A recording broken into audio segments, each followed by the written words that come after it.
Playing 13 Sentinels Aegis Rim is like rummaging through a time capsule and looking through a crystal ball at the same time. It's just one of the many dichotomies that can arise as you journey through the game's sci-fi roller coaster, a ride that can feel new and yet also oddly familiar as well.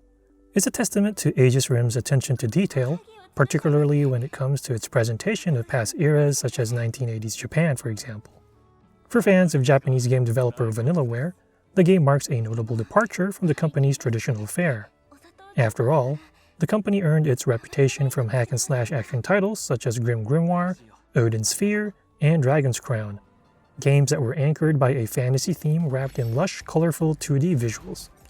While 13 Sentinels Aegis Rim retains the developer's trademark hand-painted art style, the game ditches Vanillaware's familiar fantasy settings for the modern world, albeit spread within different time periods. Vanillaware also drops its trademark 2D action formula in favor of more strategy-based tactical role-playing game mechanics for its combat. It's a decision that certainly comes with a good amount of risk. Stepping out of one's comfort zone is never easy, especially in an industry where a developer can be just one bad game away from closing its doors. At the same time, it can also result in something that feels refreshing and different, provided it's done right. So which camp does 13 Sentinels Aegis Rim fall under? The game's story starts out amid a kaiju or monster attack in the heart of a large Japanese city. As citizens flee the ensuing chaos, two teenagers rush toward danger, with one of them eventually summoning a giant robot. It's a plot that undoubtedly sounds familiar to many. For fans of Japanese monster movies such as Godzilla or super robot shows from the 1970s, it definitely sounds like standard fare for the genre. Then again, the game's narrative isn't just limited to that slice of sci-fi-dom. Is that even a word? No, it definitely is not. That's me stating the obvious once again. Anyway, to say that 13 Sentinels Aegis Rim borrows elements from popular works of science fiction is an understatement.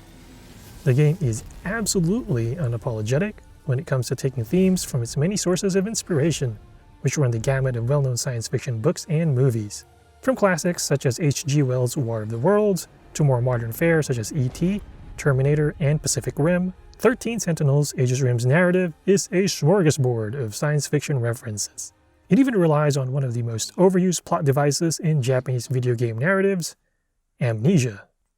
Now, admittedly, this aspect of 13 Sentinels Aegis Rim can make the game's story seem derivative at times. Fortunately, the game ties everything together rather well, with even its amnesia angle used in a way that actually drives the story as opposed to just being a convenient plot device. Add a Sherlock Holmes-style mystery that keeps players guessing as they work their way through the game, and it's easy to see folks getting hooked after that first bite into it. A common theme that surfaces as you spend more time with Aegis Rim is to not trust what you see because things are really never what they seem. Think of the plot as the gaming equivalent of a pretzel. Yes, a pretzel. It just loves to sprinkle around all sorts of plot crumbs while misdirecting players via multiple plot twists. Just when you think you've got things figured out, Aegis Rim will hit you with double fakes, triple fakes, and even quadruple fakes, while making you juggle multiple conspiracies in the background. Anyway, figuring out what's going on is certainly one of the most intriguing parts of playing the game. It's also something that you get to experience via multiple viewpoints, which Aegis Rim does through the eyes of 13 different characters. Now, having to play 13 characters can seem like a heavy lift, especially in a story-driven game such as Aegis Rim. To help acclimate players, the game starts you out with one main protagonist before gradually adding in the rest of the cast and their various stories. Granted, the characters represent familiar archetypes in Japanese anime and manga. Juro Kurabe, for example, is straight out of central casting for Japanese manga and anime protagonists as a mild-mannered otaku or geeky protagonist who loves giant robots and monsters. You've also got a popular ladies' man, a diligent student leader type, a collection of ruffians, and, of course, a girl with twin tails. Gotta have the girl with twin tails. The good news is that all the characters are interesting in their own way. While they all mean well, not all of them are paragons of virtue either. You've got your share of individuals who are willing to bend the rules for their own goals or desires, even if it means potentially hurting close friends.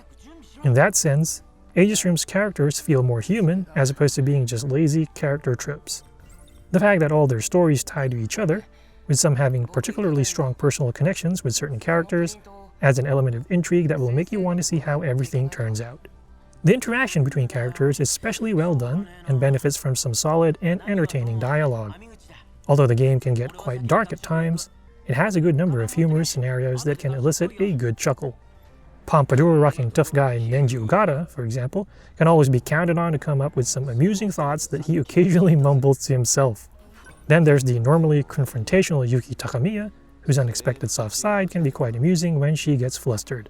The English translation does take some liberties in translating the Japanese dialogue, but it usually does it in a way to make the conversations sound more natural. Add the option to use either Japanese or English voice acting, and you end up with the best of both worlds from a localization standpoint. The quality of the English voice acting is also excellent overall. Whoa! That bus is so old! What am I even looking at? And all these cars are so blocky. They look so weird. Aegis Rim also does a commendable job in conveying its world to its audience thanks to its well-done presentation. Despite the switch to a more modern setting, Vanillaware's art style, which boasts an almost dreamy quality that evokes the look of a moving painting, remains a treat to behold. An assortment of details increase immersion and make Aegis Rim's world feel even more alive, from the warm orange light that seeps through a classroom window before sunset, to the harsh and foreboding lighting of a solitary spotlight lamp in a dark room. Character gestures and mannerisms also further help flesh out the personalities of the game's different protagonists.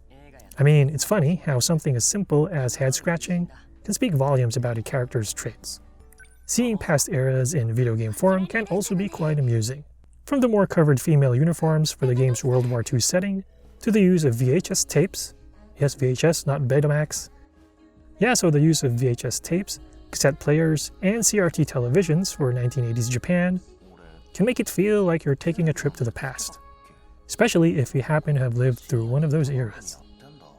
I mean, I remember those cassette tapes. And even CRT televisions really aren't that long ago. Anyway, Aegis Rim's visual presentation is further complemented by the game's sound work.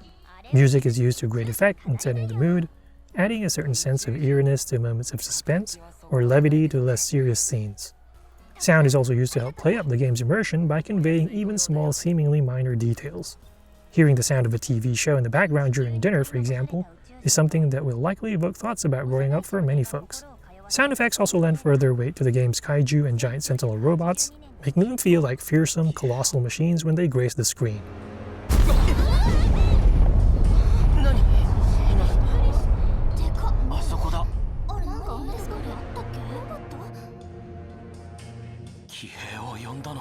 Now, speaking of Sentinels, by the way, at its most basic, combat in 13 Sentinels Aegis Rim involves defending your base while you take out enemies that swarm around it.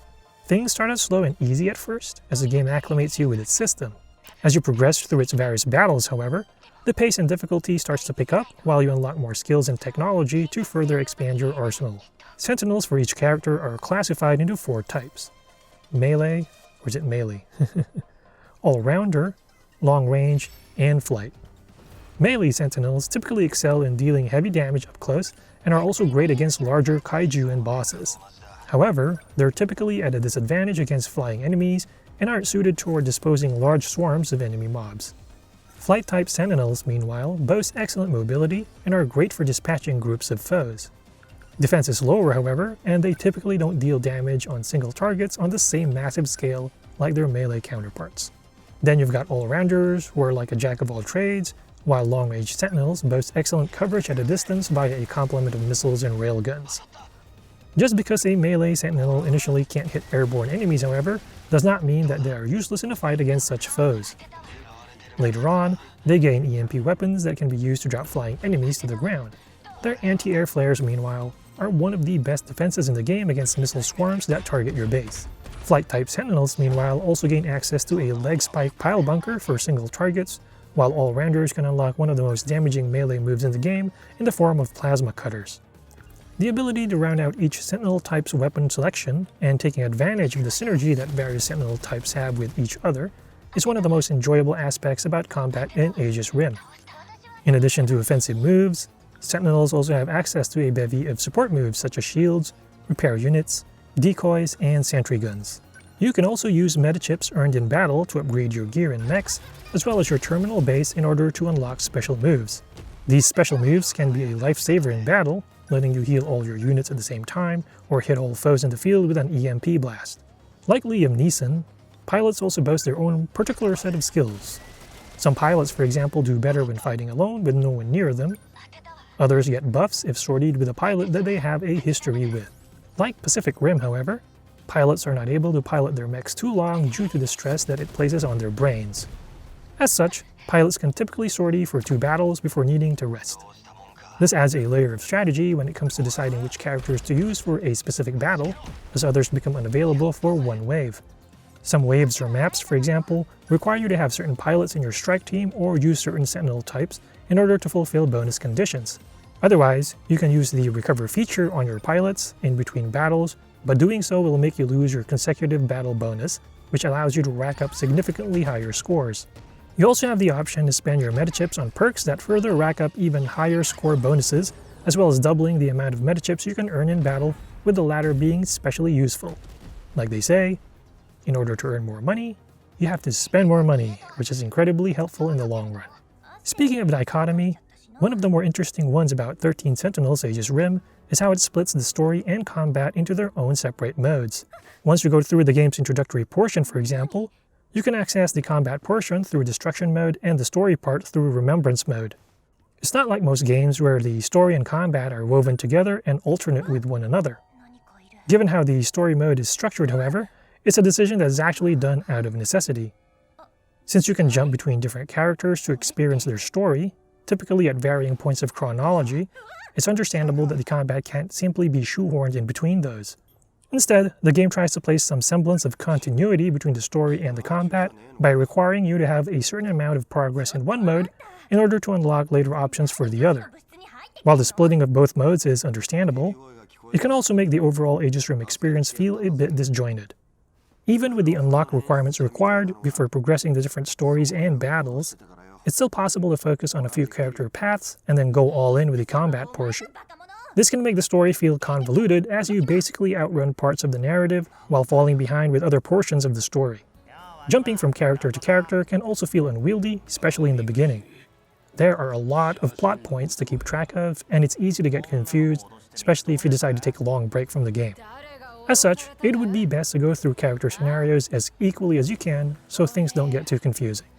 Then again, its non-traditional storytelling is one of the things that makes Aegis Rim refreshing. Admittedly, working your way through various scenarios while seemingly repeating parts of the story can feel like a chore at times. Nevertheless, the story itself is so interesting that one can't help but become invested in what's going on. After being thrown for a loop several times, it becomes a bit of a fun guessing game to try and figure out what happens next. In that sense, jumping around is quite fitting because the game's characters honestly sound just as confused as you are. Although the approach might be questionable, Vanillaware also deserves to be applauded for trying something different. In an industry where it's easy to play it safe and subscribe to the same familiar formulas or release the same thing over and over, I find it laudable when a developer gets out of their comfort zone and takes a risk. In the case of 13 Sentinels Aegis Rim, it appears to be a risk worth taking given the end result. So what are my final thoughts for the game? Well, just when you think you know the answers, 13 Sentinels Aegis Rim changes the questions as you're left guessing with how its sci-fi mystery unfolds. Admittedly, the game's non-traditional narrative approach can be confusing, and its reliance on popular science fiction themes can also make it feel derivative at first. Stick with it, however, and you just might find an unexpected treat. Add some fun giant robot tactical combat to the mix, and 13 Sentinels Aegis Rim actually lets you have your peach tart and eat it too. It's a long story, but you'll figure it out if you play the game. As always, if you have any thoughts or questions, please feel free to leave them in the comment section. This is Tabi Asobi, and thank you for watching.